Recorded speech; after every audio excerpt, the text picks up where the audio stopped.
You told us that for us it is very important to connect to the community, to develop the relations with our community, to help our Muslim community. So, and you also described zakat and waqf as well. So, how are you going to say, tell us about that zakat and waqf, as you mentioned.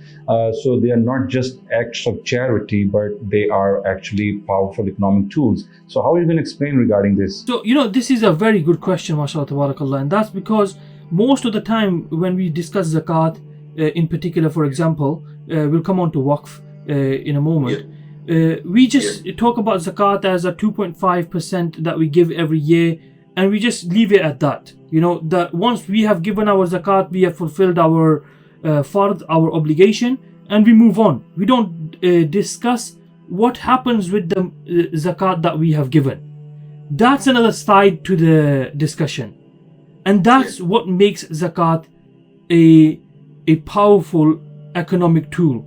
And it's a system in reality. Zakat is a system from Allah subhanahu wa ta'ala for wealth redistribution and making sure that all the needs within the community of the poor and those who are in need are taken care of. And this is an important point, that when we look at the Quran in Surah At-Tawbah, ayah 60, Allah subhanahu wa ta'ala tells us that there are 8 categories of zakat recipients, meaning people who are to receive zakat.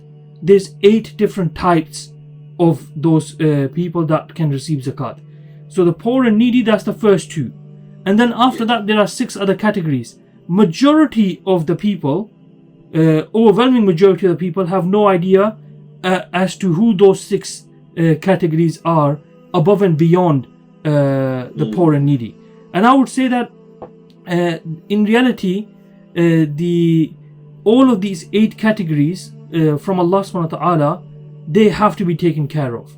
And that's the way that zakat proves itself to be an economic tool. And it's not just an act of charity. Because the scholars have talked about zakat being a form of wealth tax. That if the wealthy, the elites, were to give 2.5% of their wealth every year, and this money was then distributed to the 8 categories that Allah mentions in the Quran, it would basically be a welfare system and an economic system that doesn't need any form of innovation within it in reality.